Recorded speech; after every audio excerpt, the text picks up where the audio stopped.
ഈ തെരഞ്ഞെടുപ്പിൽ മലബാർ പ്രദേശത്തെ തെരഞ്ഞെടുപ്പിൻ്റെ ഒരു അവസ്ഥ എന്താണ്? ഇത് കാര്യമായിട്ട് പരിശോധിക്കേണ്ട ഒരു വിഷയമാണ്. കാരണം ഏറ്റവും കൂടുതൽ രാഷ്ട്രീയമായിട്ട് മാറ്റങ്ങൾ സംഭവിച്ചുകൊണ്ടിരിക്കുന്ന ഒരു മേഖലയാണ് മലബാർ എന്ന കാര്യത്തിൽ തർക്കമില്ല. ന്യൂനപക്ഷങ്ങളുടെ ഏറ്റവും വലിയ ശാക്തീകരണവും കേന്ദ്രീകരണവും ഉള്ള പ്രദേശമാണ് മലബാർ. അതേപോലെ തന്നെ കേരളത്തിൻ്റെ രാഷ്ട്രീയ ചരിത്രത്തിലെ ഏറ്റവും നിർണായകമായ സംഭവവികാസങ്ങൾ മുഴുവൻ നടന്ന വലിയ രാഷ്ട്രീയമായിട്ടുള്ള അവബോധമുള്ള ഒരു ജനതയുള്ള പ്രദേശമാണ്. ഈ പ്രദേശത്ത് ഇന്ന് കാണുന്ന ചിത്രം എന്ന് പറയുന്നത് വലിയ ഒരു മേൽക്കൈ കഴിഞ്ഞ ദിവസങ്ങളിൽ ഐക്യജനാധിപത്യ മുന്നണി മലബാറിലെങ്ങും നേടാൻ തുടങ്ങിയിരിക്കുന്നു എന്നുള്ളതിൻ്റെ വളരെ കൃത്യമായിട്ട് ചിത്രങ്ങളാണ് രാഹുൽ ഗാന്ധിയുടെ വരവും അതുണ്ടാക്കിയിരിക്കുന്ന കാസർഗോഡ് മുതൽ കഴിഞ്ഞ ദിവസം മലബാറിൻ്റെ എൻഡ് വരെയുള്ള പ്രദേശങ്ങൾ അദ്ദേഹം നടത്തിയ ജൈത്രയാത്രയും കാണിക്കുന്നത്. വളരെ കൃത്യമായിട്ടുള്ള ഒരു മേൽക്കൈ ഇടതുപക്ഷ ജനാധിപത്യ മുന്നണിയേക്കാൾ ഐക്യജനാധിപത്യ മുന്നണിക്ക് ഉണ്ടാക്കാൻ കഴിഞ്ഞു എന്നുള്ളതാണ്. പ്രത്യേകിച്ച് മലയോര പ്രദേശങ്ങളിലൂടെ അദ്ദേഹം നടത്തിയ യാത്രയിൽ ഉണ്ടായിരിക്കുന്ന ജനങ്ങളുടെ ഒരു സവിശേഷമായിട്ടുള്ള ഒരു പങ്കാളിത്തം, അതേപോലെ തന്നെ ഈ തെരഞ്ഞെടുപ്പിൽ രാഹുൽ ഗാന്ധി നയിക്കുന്ന കോൺഗ്രസിന് അനുകൂലമായിട്ടുള്ള നിലപാടെടുക്കുക എന്നുള്ളത് തങ്ങളുടെ കൂടി ആവശ്യമാണ് എന്ന് പൊതുവിൽ ന്യൂനപക്ഷങ്ങൾക്കിടയിൽ വന്നിരിക്കുന്ന ഒരു തിരിച്ചറിവ്, ഇതൊക്കെ തന്നെ വളരെ കൃത്യമായിട്ട് കാണാൻ കഴിഞ്ഞിട്ട് അദ്ദേഹം ഏപ്രിൽ 4 നോമിനേഷൻ കൊടുക്കാൻ വേണ്ടി കൽപ്പറ്റയിലെത്തിയ സമയം മുതൽ കഴിഞ്ഞ രണ്ടാമത്തെ തവണ വന്നിരിക്കുന്ന ഈ അവസാനത്തെ റാലികളിലടക്കം തന്നെ വളരെ കൃത്യമായിട്ടുള്ള ഒരു ശാക്തീകരണ പ്രക്രിയ കാണാൻ കഴിയുന്നുണ്ട്. പ്രത്യേകിച്ചും സ്ത്രീകൾക്കിടയിൽ വളരെ സവിശേഷമായിട്ടുള്ള ഒരു ഉയർത്തെഴുന്നേൽപ്പ് കാണാൻ കഴിയുന്നുണ്ട്. മലബാർ മേഖലയെ സംബന്ധിച്ചിടത്തോളം പൊതുവിൽ നമുക്ക് കാണാൻ കഴിയുന്നത് കഴിഞ്ഞ തവണ ഇടതുപക്ഷ ജനാധിപത്യ മുന്നണിക്ക് വിജയിക്കാൻ കഴിഞ്ഞ ചില മണ്ഡലങ്ങളിലടക്കം കണ്ണൂർ, കാസർഗോഡ് അടക്കമുള്ള മണ്ഡലങ്ങളിൽ ഇന്ന് ഐക്യജനാധിപത്യ മുന്നണിയുടെ സ്ഥാനാർത്ഥികൾ കൂടുതൽ മുമ്പിലാണ് എന്ന് തോന്നുന്ന തരത്തിലാണ് ഈ തെരഞ്ഞെടുപ്പിൻ്റെ അവസാന ഘട്ടത്തിൽ കാര്യങ്ങൾ കിടക്കുന്നത് എന്നൊരു സംശയമില്ല. കഴിഞ്ഞ തവണ LDF വിജയിക്കാൻ കഴിഞ്ഞ കാസർഗോഡ്, കണ്ണൂർ മണ്ഡലങ്ങളിലടക്കം ഒരു വലിയ മുന്നേറ്റം കൊണ്ടുവരുന്നതിൽ UDF വിജയിച്ചിരിക്കുന്നു എന്നാണ് കഴിഞ്ഞ ദിവസങ്ങളിലെ ക്യാമ്പയിൻ പരിശോധിച്ചാൽ നമുക്ക് കാണാൻ കഴിയുന്നത്. വളരെ ശക്തമായിട്ടുള്ള മത്സരമാണ് കാസർഗോട്ട് രാജ്മോഹൻ ഉണ്ണിത്താനും കണ്ണൂരിലെ കെ സുധാകരനും ഇപ്പോഴത്തെ CPMൻ്റെ കാൻഡിഡേറ്റ്സിനെതിരായിട്ട് നടത്തിക്കൊണ്ടിരുന്നത് സതീഷ് ചന്ദ്രനും PK ശ്രീമതിയും ശക്തരായിട്ടുള്ള കാൻഡിഡേറ്റ്സ് ആയിട്ട് പോലും പൊതുവിൽ ഐക്യജനാധിപത്യത്തിനുടെ ക്യാമ്പയിൻ വളരെ മുന്നേറി കഴിഞ്ഞിട്ടുണ്ട് എന്നുള്ള ഒരു തോന്നലാണ് പ്രദേശത്തു നിന്ന് കിട്ടുന്ന വാർത്തകളിൽ നിന്ന് നമുക്ക് നൽകുന്നത്. പൊതുവിൽ ഇടതുപക്ഷത്തേക്കാൾ മെച്ചപ്പെട്ട ഒരു പെർഫോമൻസ് മലബാറിലെങ്ങും UDF ഉണ്ടാവും എന്ന കാര്യത്തിൽ ഒരു തർക്കവുമില്ല. അതേപോലെ തന്നെ മലബാറിൽ കഴിഞ്ഞ തവണ UDF വിജയിച്ചിട്ടുള്ള വടകര മണ്ഡലവും കോഴിക്കോട് മണ്ഡലവും തിരിച്ചു പിടിക്കാനുള്ള വളരെ ബോധപൂർവമായ ശ്രമം, വളരെ കഠിനമായിട്ടുള്ള ശ്രമം തുടക്കം മുതലേ ഇടതുപക്ഷ ജനാധിപത്യ മുന്നണി നടത്തിയിരുന്നു. വടകരയിൽ വളരെ ശക്തനായിട്ടുള്ള അവരുടെ CPMൻ്റെ കണ്ണൂർ ജില്ലാ സെക്രട്ടറി P ജയരാജനെയാണ് അവർ അണിനിരത്തിയത്. കോഴിക്കോട്ട് നേരത്തെ 3 തവണ കോഴിക്കോട് അസംബ്ലി മണ്ഡലത്തിൽ വിജയിച്ചിട്ടുള്ള പ്രദീപ് കുമാറിനെ പോലൊരു സ്ഥാനാർത്ഥിയെ നിർത്തിക്കൊണ്ട് മണ്ഡലം തിരിച്ചുപിടിക്കാനാണ് ഒരു ശ്രമം നടത്തിയത്.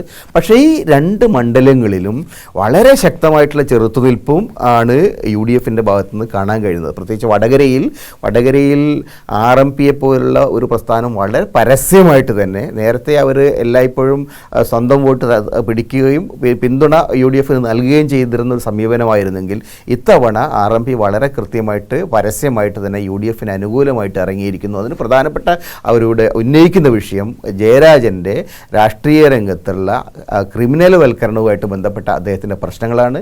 TP ചന്ദ്രശേഖരൻ വധത്തിലടക്കം CPM നേതാക്കൾ എടുത്തിരിക്കുന്ന സമീപകാലത്തുണ്ടായിരിക്കുന്ന നിരവധി കൊലപാതകങ്ങളിൽ CPM നേതാക്കൾക്കുള്ള പങ്കാളിത്തം തുടങ്ങിയ വിഷയങ്ങൾ വളരെ ഗൗരവത്തോടുകൂടി ആ മണ്ഡലത്തിൻ്റെ വിവിധ മേഖലകളിൽ ഇപ്പോൾ ചർച്ച ചെയ്യപ്പെടുന്നുണ്ട്.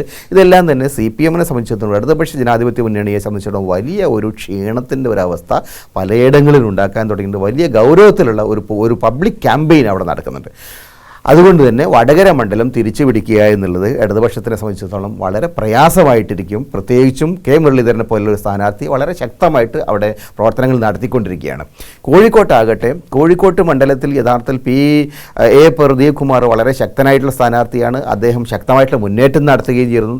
തെരഞ്ഞെടുപ്പിന് തുടക്കത്തിലൊക്കെ തന്നെ മുന്നേറ്റം നടത്തിയിരുന്നു. പക്ഷേ നിർഭാഗ്യവശാൽ ചില തന്ത്രപരമായ പിഴവുകൾ യഥാർത്ഥത്തിൽ ഇടതുപക്ഷ ജനാധിപത്യ മുന്നണിക്ക് വലിയ പ്രശ്നങ്ങൾ ഉണ്ടാക്കുന്നത് എന്നാണ് ഇപ്പോൾ കാണാൻ കഴിയുന്നത്. അതിലൊന്ന്, എം കെ രാഘവൻ 10 വർഷമായിട്ട് ഇവിടെ ജനങ്ങൾക്കിടയിൽ പ്രവർത്തിച്ച ഒരു എം പിയുടെ നേരെ ഒരു ചാനൽ നടത്തിയ ചില മിന്നലാക്രമണ പ്രവർത്തനങ്ങൾ, ആ മിന്നലാക്രമണത്തിനെ തുടർന്ന് ഇടതുപക്ഷ ജനാധിപത്യ മുന്നണിയുടെ പത്രമടക്കമുള്ള ആളുകൾ, ദേശാഭിമാനി പത്രമടക്കമുള്ള ആളുകൾ വലിയൊരു ക്യാമ്പയിൻ നടത്തിയിരുന്നു. എം കെ രാഘവന് 5 കോടി എന്ന തരത്തിലുള്ള ഒരു വലിയ കൂറ്റൻ തലക്കെട്ട് വെച്ചുകൊണ്ട് നടത്തിയ പ്രചാരവേല വാസ്തവത്തിൽ ഇന്ന് ഇടതുപക്ഷ ജനാധിപത്യ മുന്നണിക്ക് ഒരു വലിയ തലവേദനയായിട്ട് മാറിയിരിക്കുകയാണ്. കാരണം ജനങ്ങൾക്കിടയിൽ ആ പ്രചാരവേല ഈ ചാനലുകൾ നടത്തിയത് തികഞ്ഞ ബോഗസ് ആയിട്ടുള്ള വ്യാജമായിട്ടൊരു പരിപാടിയായിരുന്നു. അദ്ദേഹത്തെ ട്രാപ്പിൽ ഉൾപ്പെടുത്തുകയായിരുന്നു എന്ന ബോധ്യം വളരെ വ്യാപകമായി പരന്നിട്ടുണ്ട്. അങ്ങനെ വളരെ മാന്യനായിട്ട് ഒരു മനുഷ്യനെ, നീതിമാനായ ഒരു മനുഷ്യനെ, കൃത്യമായിട്ട് രാഷ്ട്രീയ പ്രവർത്തനം നടത്തുന്ന ഒരാളെ പിന്നിൽ നിന്ന് കുത്തുന്ന ഒരു പ്രവർത്തനമാണ് നടന്നിരിക്കുന്നത് എന്ന് വളരെ വ്യക്തമായിട്ട് തീരുന്നു. അപ്പോൾ അതുകൊണ്ട് ആ വിഷയത്തിൽ എം കെ രാഘവൻ അനുകൂലമായിട്ടുള്ള ഒരു ജനകീയമായിട്ടുള്ള ഒരു നിലപാട് വന്നിരിക്കുന്നു എന്നാണ് പലപ്പോഴും ആളുകൾ നമുക്ക് കാണാൻ കഴിയുന്നത്. മാത്രമല്ല, പൊതുവിൽ ക്ഷീണിച്ച് കിടന്നിരുന്ന കോൺഗ്രസിൻ്റെയും യു ഡി എഫിൻ്റെയും തെരഞ്ഞെടുപ്പ് പ്രചാരവേല ഈ സംഭവങ്ങൾക്ക് ശേഷം വളരെ ശക്തമായിട്ട് ഒരു തിരിച്ചുവരവ് നടത്തുന്നതായിട്ടും നമുക്ക് കാണാൻ കഴിയുന്നുണ്ട്. കഴിഞ്ഞ ദിവസം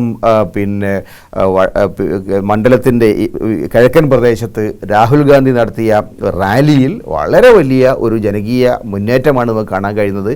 എം കെ രാഘവൻ അടക്കമുള്ള സ്ഥാനാർത്ഥികൾ ആ പരിപാടിയിൽ പങ്കെടുത്തിരുന്നു. വളരെ ശക്തമായിട്ടുള്ള ഒരു മുന്നേറ്റം യു ഡി എഫിൻ്റെ ഭാഗത്ത് ഈ പ്രദേശത്ത് കാണാൻ കഴിയുന്നുണ്ട്. അതേപോലെ തന്നെ മലപ്പുറം, പൊന്നാനി മണ്ഡലങ്ങളിലും പൊതുവിൽ ദേശീയ രാഷ്ട്രീയത്തിലെ വിഷയങ്ങൾ, ന്യൂനപക്ഷങ്ങളെ ബാധിക്കുന്ന വിഷയങ്ങൾ, അവിടെ വോട്ടർമാരെ ഗൗരവത്തോടു കൂടി തന്നെ വോട്ടർമാർ അതിനെ കാണുന്നുണ്ട്. അത് കുഞ്ഞാലിക്കുട്ടിയുടെ തെരഞ്ഞെടുപ്പിലും ഇ.ടി. മുഹമ്മദ് ബഷീറിൻ്റെ തെരഞ്ഞെടുപ്പിലുമൊക്കെ തന്നെ ഈ വിഷയങ്ങൾ ഗൗരവത്തോടുകൂടി ചർച്ച ചെയ്യപ്പെടുന്നുണ്ട്. CPM-ൻ്റെ സ്ഥാനാർത്ഥികൾ VP സാനു വളരെ യങ് ആയിട്ടുള്ള സ്ഥാനാർത്ഥിയാണ്. അതേപോലെ തന്നെ അൻവർ കോൺഗ്രസിൽ നിന്നുകൊണ്ട് സ്ഥാനാർത്ഥിയാണ്. പക്ഷേ അവരുടെ വ്യക്തിഗതമായിട്ടുള്ള സ്വാധീനങ്ങളോ അല്ലെങ്കിൽ അവർക്ക് റേസ് ചെയ്യാൻ കഴിയുന്ന പണത്തിൻ്റെ ശക്തിയോ ഒന്നും തന്നെ പൊതുവിൽ UDF-ൻ്റെ ക്യാമ്പയിനെ അവിടെ വലിയതായിട്ട് അലട്ടുന്നതായിട്ട് കാണുന്നില്ല. അതേസമയത്ത് ന്യൂനപക്ഷ വിഷയങ്ങൾ ഗൗരവത്തോടുകൂടി മറ്റ് മേഖലകളിലും ചർച്ച ചെയ്യപ്പെടുന്നുണ്ട്. അപ്പോൾ SDPI പോലുള്ള പാർട്ടികൾ ഈ പ്രദേശങ്ങളിൽ വടകരയിൽ അവർ മത്സരിക്കുന്നുണ്ട്, പൊന്നാനിയിൽ മത്സരിക്കുന്നുണ്ട്, മലപ്പുറം പോലെയുള്ള സ്ഥലങ്ങളിൽ മത്സരിക്കുന്നുണ്ട്. അങ്ങനെ മലബാറിൻ്റെ പല മേഖലകളിലും ന്യൂനപക്ഷങ്ങൾക്കിടയിലുള്ള വ്യത്യസ്തമായിട്ടുള്ള ധാരകളും തെരഞ്ഞെടുപ്പ് രംഗത്തുണ്ട്. അതേസമയം തന്നെ വെൽഫെയർ പാർട്ടിയെ പോലുള്ളൊരു പാർട്ടികൾ ഈ തെരഞ്ഞെടുപ്പിൽ തങ്ങളുടെ വോട്ട് പൂർണ്ണമായിട്ടും UDF-ന് എന്ന് പ്രഖ്യാപിച്ചു കഴിഞ്ഞിട്ടുണ്ട്. അപ്പോൾ മലബാറിൽ നോക്കിക്കഴിഞ്ഞാൽ RMPയെ പോലുള്ള ഇടതുപക്ഷ പാർട്ടി, വെൽഫെയർ പാർട്ടിയെപ്പോലുള്ള ഒരു ന്യൂനപക്ഷങ്ങൾക്കിടയിൽ വലിയ സ്വാധീനമുള്ള പാർട്ടി, ഇവരൊക്കെ തന്നെ മുൻകാലങ്ങളിൽ നിന്ന് വ്യത്യസ്തമായിട്ട് വളരെ പരസ്യമായിട്ട് പൂർണ്ണമായിട്ടും UDF-ന് പിന്തുണ നൽകുന്നു എന്നുള്ളത് മലബാറിൽ ഇപ്പോൾ ഇടതുപക്ഷത്തേക്കാൾ വളരെ മെച്ചപ്പെട്ട ഒരവസ്ഥയിലാണ് UDF എന്ന കാര്യം പൂർണ്ണമായിട്ട് തെളിയിക്കുന്നതാണ്. അതിനൊക്കെ പുറമെയാണ് രാഹുൽ ഗാന്ധിയുടെ വരവും രാഹുൽ ഗാന്ധിയുടെ ക്യാമ്പയിനും ഈ പ്രദേശത്തുണ്ടാക്കിയിരിക്കുന്ന വളരെ ശക്തമായ ഒരു തരംഗം എന്ന് പറയുന്നത്. ഈ തരംഗം കാസർഗോഡ് മുതൽ തെക്കോട്ട് ഒരുപക്ഷെ തൃശ്ശൂർ വരെയുള്ള പ്രദേശങ്ങളിലെ വോട്ടർമാർക്കിടയിൽ വലിയ സ്വാധീന ശക്തിയായിട്ട് മാറും എന്ന് സംശയിക്കാവുന്നതാണ്. അതുകൊണ്ട് തന്നെ ഇടതുപക്ഷത്തേക്കാൾ വളരെ മെച്ചപ്പെട്ട ഒരവസ്ഥയിലാണ് ഇവിടെ മലബാറിൽ UDF എന്ന കാര്യത്തിലൊരു സംശയമില്ല.